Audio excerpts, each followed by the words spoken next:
90% of millionaires are made by investing in real estate. The words said by once richest man Andrew Carnegie. He said these words over 100 years ago and they're still as relevant today as they were back then. Real estate is responsible for making tens or hundreds of thousands of people wealthy. With that being said, let's take a look at 5 ways you can make money with real estate starting today. Now the first option to make money in real estate, which everyone is probably familiar with, is becoming a real estate agent. A real estate agent is someone who represents a buyer and a seller in the transaction of buying a house. So they are a licensed professional who is responsible for helping people buy houses. As an agent, you'll be responsible for listing houses, taking buyers to different showings, running open houses, discussing negotiations on houses, helping with closing the deal, and so much more. Many people think becoming a real estate agent is as easy as becoming certified, finding a broker, and the listings come to you. Well, sorry to break it to you, it's not as easy as that. If it was that easy, everyone would become a real estate agent making hundreds of thousands of dollars a year. Well, a lot of people do become real estate agents, but not a lot of them are making hundreds of thousands of dollars a year. And in order to be a good real estate agent, you need to have good marketing. You need to get your name out there. You need to find good clients. You also need to be an expert in the areas that you're selling and that you're buying. If you're selling in a certain area, you need to know what the crime is, how good are the schools, how much the houses go for, what's the area like, what's in the area, is there a Walmart, is there a Target, is there a shopping center, so much more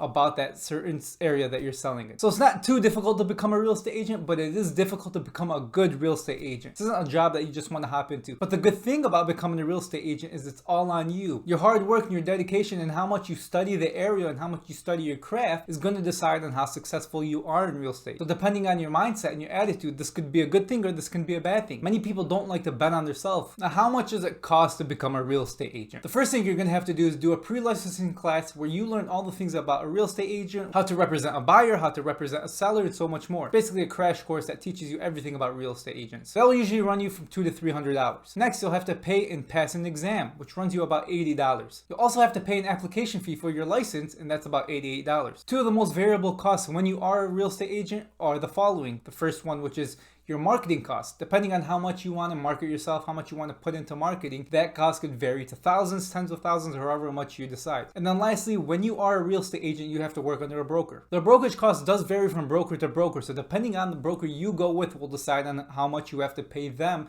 to become an agent under them. So let's say this is a few $1,000s every single year. So that's the bare minimum to becoming a real estate agent.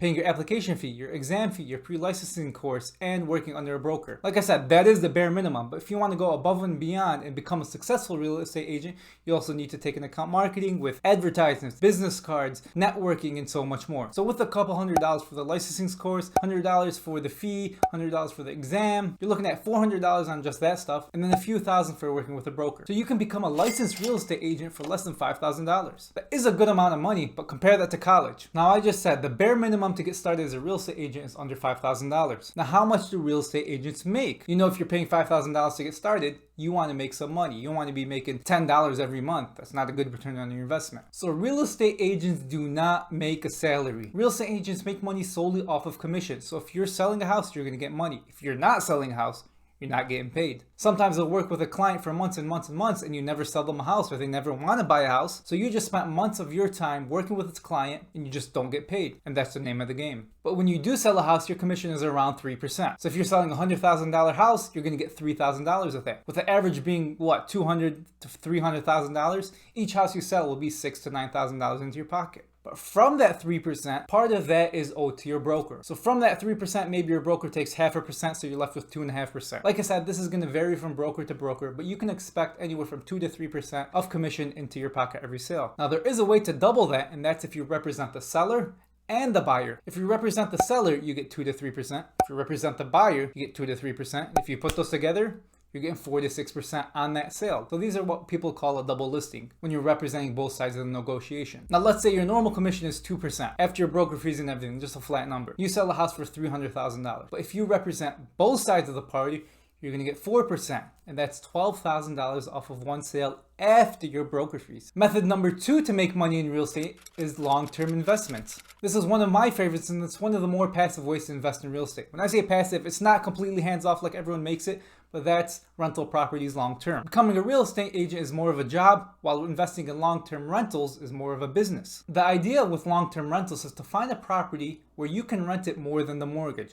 So let's say you find a property for $100,000 and your mortgage is $800. $1,000. You want this property ideally to rent from $1,000 and up. So that way, after your property taxes are paid, after your insurance is paid, after your mortgage is paid, which is covered by the rent of the tenant, so your tenant is paying for your mortgage and all of that, you get some cash flow into your pocket. Of course, you need to set aside money for vacancies, repairs, and things like that, because as landlord, you are responsible for all of that stuff. But if you want me to go into detail, leave a comment below and I will make a whole video on long-term rental properties. If this video gets 30 subscribers, 25 subscribers, I will attempt to put the shredded money back together on YouTube Live.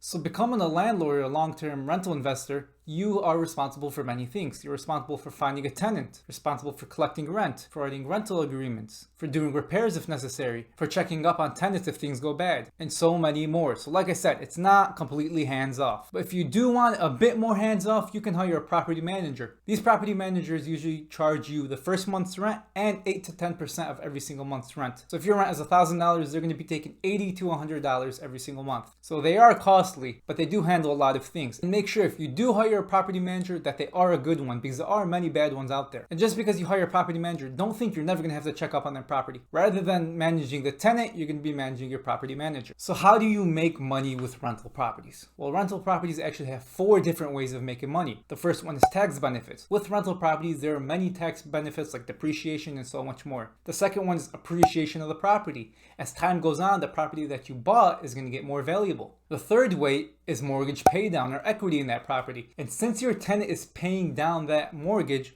they're paying your equity. So as time goes on, they pay more towards that mortgage and you get more equity in the house. And then lastly, cash flow. Your cash flow is all the money remaining after all your expenses, all your repairs, all your mortgage payments, and so on. This could range from $200. I've seen some people who get really good deals that's closer to $500, $600, $700. So depending on the property and depending on the deals, how much your cash flow can be. Method number 3 for investing in real estate, and that is short-term rentals. That's the exact opposite of what I just talked about. With the other one, you're going to have tenants for years on years on years. With this one, you're aiming for 1 to 5 days. These short-term rentals are things like Airbnb, where people come and they vacation. You're going to have similar responsibilities to a long-term landlord, but your turnaround is much faster because your clients are only coming in 1 to 3 days or 4 or 5 days on vacation. You're going to have to deal more often with a cleaning company, and the location and the property itself is going to differ than a long-term rental. A long-term rental is somewhere where someone wants to live comfortably. They don't necessarily need a beach or a cabin or something like that. But with short-term rentals, you do want to aim for properties that will entice people to come.